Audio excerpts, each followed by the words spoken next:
Hey guys, Sandy here, and today I am up for Confessions of a Paper Addict. I'm using the Easter basket cut file to document the Easter baskets for this year. Now, I think the cut file is probably bigger than the actual Easter baskets that my family had this year, but you know, that's just the way it is. We don't really do a lot of big Easter baskets, nor do we do a ton of candy because nobody really eats it, but we are a fan of Reese's. So let's see what I can do. I went ahead and grabbed a brown aqua pigment, and what that is it is a liquid watercolor, and it is from Brutus Monroe. Now, they are pretty awesome liquid watercolors. They come in all varieties of colors, and you can get neon, you can get sparkle, all kinds of fun stuff. Now I am just taking a water brush with some of the brown aqua pigment, and I am just painting over the basket part of the cut file. I'm not coloring over the bow, I'm not coloring over the eggs, I'm just coloring over the basket portions. Now, my original intention was to color the cut file and then back it with coordinating solid cardstock. So that's why I have this little piece of brown cardstock off to the side here, because I was planning on watercoloring and then backing. Spoiler alert, there is no backing going on with this cut file whatsoever. Not one little thing is backed, you guys, and that might be sacrilege to some of you, but honestly, I really like how this layout turned out. And that's a good thing because I scrapbooked this layout pretty much immediately. So Sunday was Easter, Monday I scrapbooked the layout, and Tuesday it goes live on YouTube. So there is that. Now I'm using some pink, and I'm not taking any of these aqua pigments straight on with like their full power. I'm watering them down a little bit with just a little squirt of water. And that is just to, I don't know why. I kind of want it to be a little bit soft. I want it to be able to have the power to build up the color if I wanted it darker. Does that make sense? So there is that. Now I am using a mixed media mat on top of my regular mat. And that is because I do not want to stain my regular mat any more than it always is. So I try not to work directly on the big pink mat if I'm doing any kind of painting or mixed media or anything like that, because the sucker stains so easily. And I use the grid lines in my regular scrapbooking. So I went and grabbed a couple different colors so that I could do the eggs, and then I'm kind of cleaning out the brush because I really didn't want the colors to kind of like melt together and turn into mushy browny color. I'm like, I've already got a great brown color on the basket, so I just need to make sure that my colors look good on the eggs.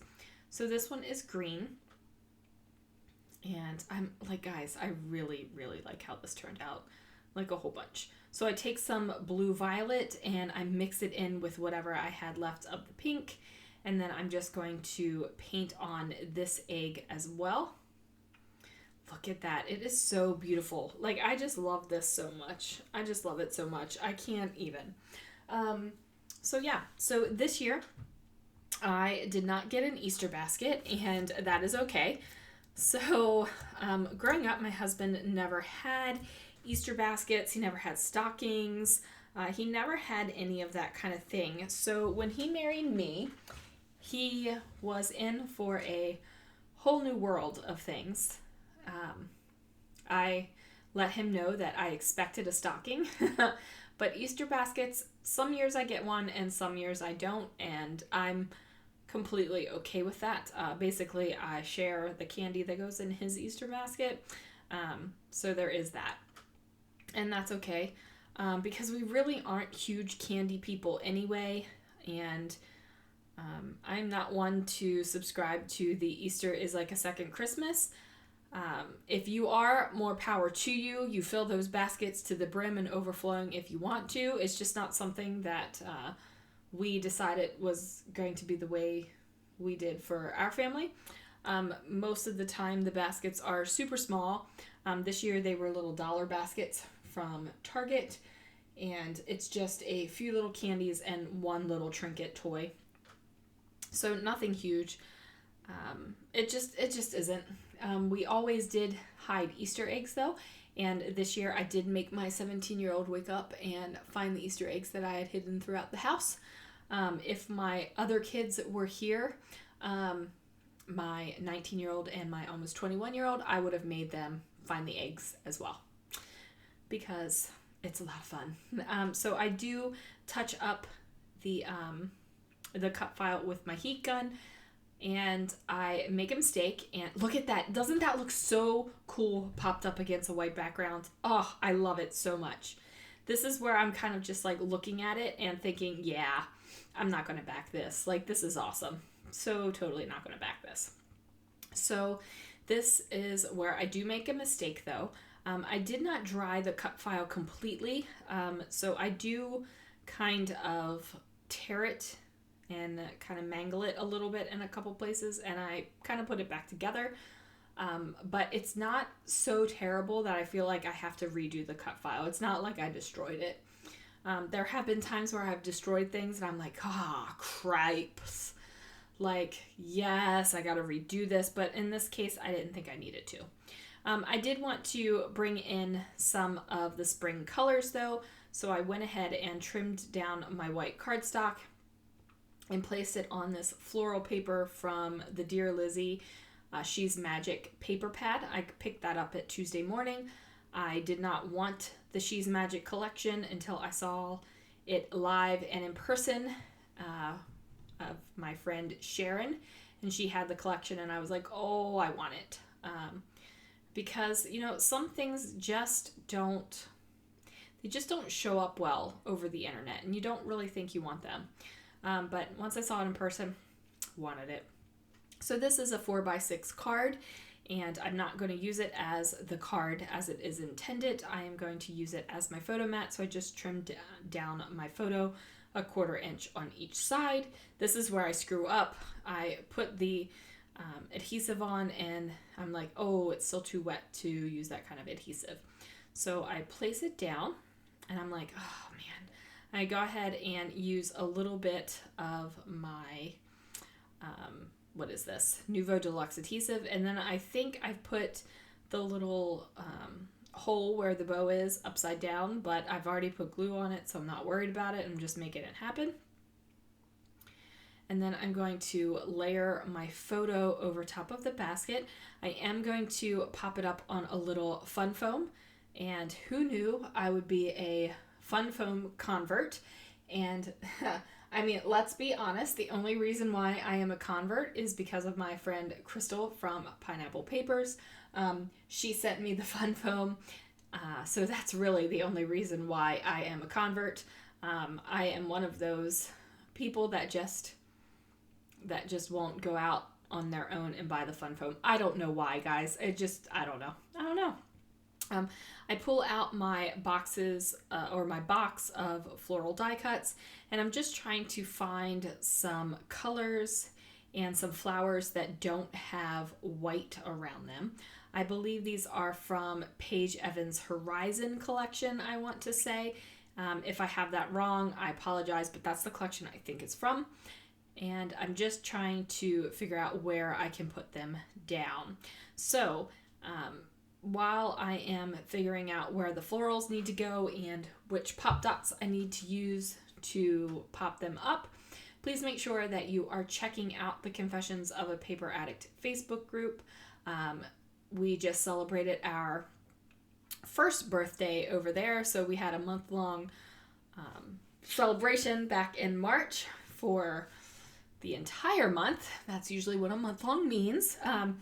And we had prizes and challenges and lots of fun things. She also has some free cut files for the virus that is going on around the world right now. So if you're interested in that, head on over. She will not be putting them up in the shop for purchase. She is just leaving them there as a free giveaway for the month. So make sure if you are interested, you will go check those out. And then, of course, if you are interested in this Easter basket cut file, which is ridiculously cute, there will be a link to the shop down below. So I decided that since I had the floral background and I popped florals on top of the Easter basket and the photo, I should go ahead and pick out a floral alphabet. So this one isn't really too florally, but it does have some florals on it. So I just decided to go with this, and I pulled out letters, and I made sure that I did not repeat the color at all. I wanted random colors, and that's what I got. And then I go and look for some small letter stickers. At first I was going to use those metallic ones, but then I was like, I don't have anything metallic on the page whatsoever, so I don't want to pull something else in. But I did decide to pull these multicolored ones and just add it in my, for the title to say in my basket. And then I'm going to add April 2020. And I decided to do April 2020 instead of Easter 2020 because I don't have any E's left. So April 2020 it is. And I go ahead and stick it over here to the left. Now, I did not journal on this layout, and to be completely honest with you guys, I probably won't journal in it. It literally is a photo of the Easter baskets with a title that says in my basket and a big old Easter basket cut file and April 2020. I mean, if you can't figure out that these are the Easter baskets, then you probably have more issues than we need to talk about. So here's some photos, guys. I will check you, or I hope you'll check out my next video, and I will see you guys again real soon.